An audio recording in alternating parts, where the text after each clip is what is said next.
belajar. Pada kesempatan kali ini, kita akan mempelajari terkait logika matematika.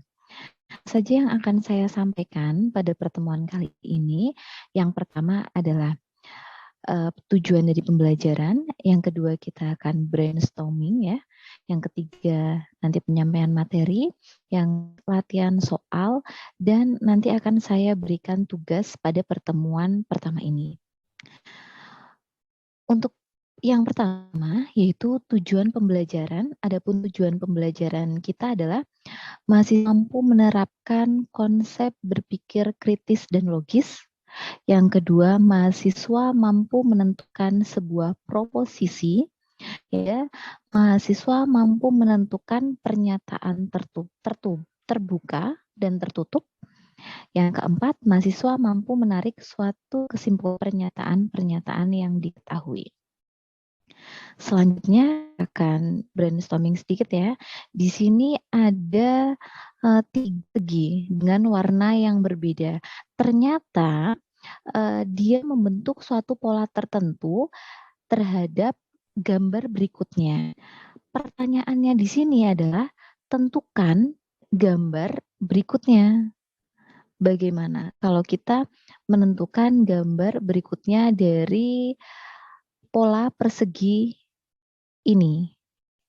Tentunya soal-soal seperti ini sering sekali muncul dalam kemampuan dasar ya, dan juga soal-soal logika. Oke, kita coba jawab ya. Kita coba letakkan dulu persegi yang berwarna orange. Kedua, kita letakkan persegi yang berwarna hijau. Dan yang ketiga, kita letakkan persegi yang berwarna biru. Ternyata dia membentuk suatu pola gambar seperti ini. Paham? Dan semuanya mencoba? Tentunya bisa ya? Oke, selanjutnya. Yang kedua, coba Anda pikirkan 2 bilangan ganjil.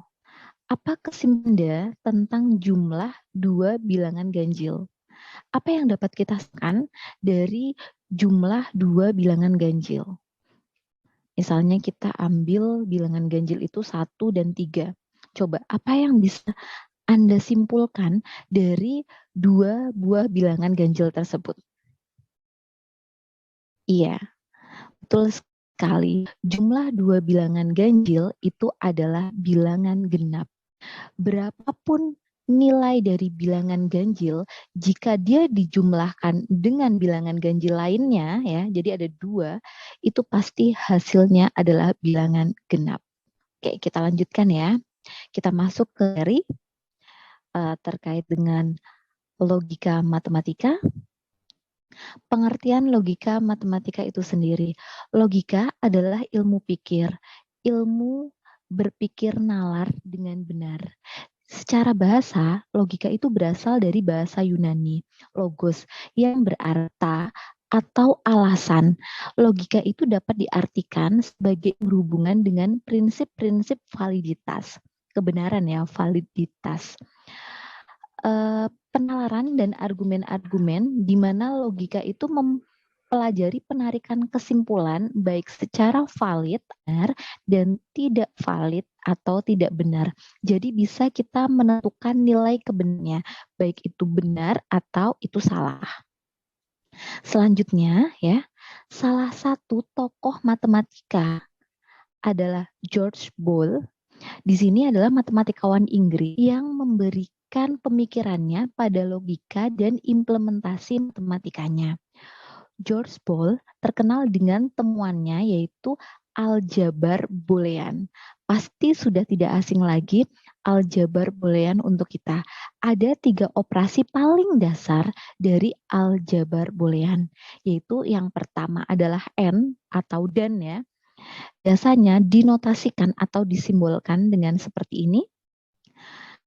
Terus yang kedua ada OR atau ya, atau biasanya kita simbolkan dengan simbol seperti huruf V seperti ini ya. Dan yang ketiga adalah not atau tidak ya, atau biasa kita kenal dengan ingkaran, atau kita notasikan dengan simbol seperti ini. Oke, kita lanjut. Selanjutnya kita belajar terkait pernyataan majemuk. Dalam mengambil suatu keputusan atau kesimpulan, pasti dibutuhkan suatu kalimat yang dapat dinyatakan nilainya. Nilainya itu adalah meliputi benar atau salah.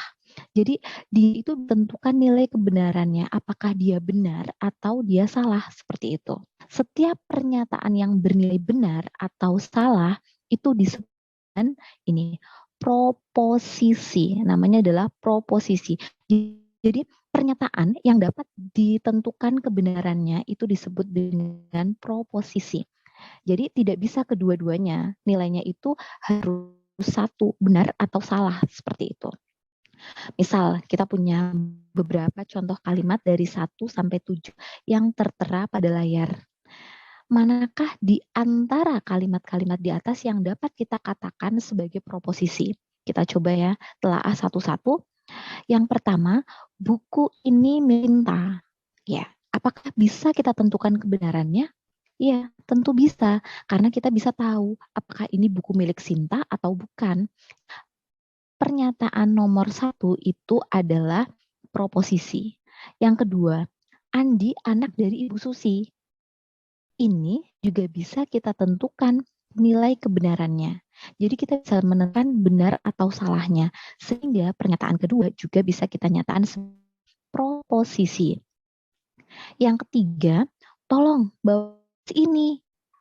Apakah pernyataan tersebut dapat kita tentukan nilai kebenarannya? Apakah pernyataan tersebut dapat kita tentukan benar atau salahnya? Tentu saja tidak. Karena kita tidak bisa menentukan kebenaran dari kalimat atau pernyataan ini. Ini bukan proposisi. Yang keempat, bisakah kamu membantuku? Iya, ini juga bukan proposisi. Karena kita tidak bisa menentukan nilai kebenarannya. Ini berwarna ungu. Pernyataan kelima, rumah ini berwarna, apakah kita bisa menentukan kebenarannya? Iya, kita bisa menentukan kebenarannya. Berarti ini termasuk proposisi. Terus selanjutnya, apakah udara pagi hari ini terasa dingin? Iya, betul. Ini bukan proposisi karena kita tidak bisa menentukan. Kenapa menentukan? Karena di sini ini adalah kalimat tanya dan di sini juga dingin itu juga bisa kita nyatakan kebenarannya. Itu relatif. Terus yang terakhir, Ayah Rani seorang pengacara. Kalau ini kita bisa tentukan nilai kebenarannya. Kita bisa menentukan benar atau salahnya sehingga kita bisa pastikan ini adalah proposisi. Kita lanjutkan ya. Selanjutnya adalah kalimat pernyataan. Di sini ada 2 kalimat pernyataan yang harus kita ketahui. Yang pertama adalah kalimat tertutup dan yang kedua adalah kalimat terbuka. Kalimat tertutup di sini merupakan kalimat yang memiliki nilai kebenaran yang sudah pasti. Apakah dia benar atau salah. Jadi kalimat tertutup bisa juga kita sebut sebagai proposisi. Seperti itu. Jadi di sini misalnya ya, semua orang hidup bernafas. Iya, benar. Semua orang hidup, kita tahu kebenarannya bahwa itu benar. Terus yang kedua, gula itu manis. Iya, benar karena pasti semua merasakan dan pasti semua tahu kalau gula itu manis dan bisa kita tentukan kebenarannya. Terus yang ketiga, 3 min 1 sama dengan 9. Iya, ini juga satu kalimat tertutup. Kenapa? Karena kita bisa tentukan kebenarannya. Walaupun kalimat ini nilainya adalah salah karena 3 min 1 bukanlah 9. Seperti itu. Tapi ini termasuk kalimat tertutup. Oke, sekarang yang kedua, kita kalimat terbuka. Di mana kalimat terbuka belum pasti nilai kebenarannya. Jadi relatif. Dia bersifat relatif. Dan biasanya dia terdapat pada kalimat tanya atau kalimat perintah. Misalnya, makanan itu enak. Nah, enak untuk si A, belum tentu enak untuk si B. Jadi, kita belum bisa menentukan nilainya. Yang kedua, wanita itu cantik sekali, relatif. Yang ketiga, apakah kamu merasa dingin? Apakah kamu merasa takut? dengan kejadian ini? Yang ketiga ya, apakah kamu merasa takut dengan kejadian ini? Itu juga kita tidak bisa menentukan nilai kebenarannya seperti itu. Kita lanjutkan itu ke korespondensi dan koherensi ya. Teori korespondensi. Teori korespondensi di sini adalah membahas tentang penarikan kesimpulan benar atau salah berdasarkan yang ada, kenyataan sebenarnya. Contohnya misalnya ya, Jawa Timur merupakan salah satu provinsi di Indonesia. Kita bisa tentukan kebenarannya dengan sesuai kenyataan. Memang Jawa Timur itu adalah salah satu provinsi di Indonesia. Yang kedua, Akademi Komunitas Negeri Pacitan adalah satu-satunya perguruan tinggi negeri di Pacitan. Kita juga bisa mengetahui nilai kebenarannya. Terus selanjutnya adalah teori koherensi, di mana teori ini membahas penilaian yang benar bila sesuai dengan kebenaran sebelumnya yang disepakati. Jadi ajaran yang atau pernyataan sebelumnya yang kita sepakati. Misalnya ya, contohnya kita kemukakan di sini premis 1. Pernyataan yang pertama, semua mahasiswa baru mengikuti kegiatan orientasi kampus. Ini adalah premis 1. Premis 2-nya, Ana adalah mahasiswa baru, sehingga dari premis 1 dan 2 dapat kita simpulkan menjadi, iya betul sekali, Ana mengikuti kegiatan orientasi kampus. Jadi di sini kesimpulan itu ditarik dari pernyataan sebelumnya atau kebenaran yang sudah disepakati sebelumnya. Kita lanjutkan, kita sampai di latihan soal. Ada 2 latihan soal di sini, kita bisa bahas bersama-sama ya. Yang pertama, buatlah 3 kalimat proposisi. Yang kedua, satu tempat. Adi, seorang supir, sedang duduk mengelilingi meja berbentuk persegi dengan 3 orang temannya. Ketiga teman Anbut bekerja sebagai masinis, pilot, dan nakoda.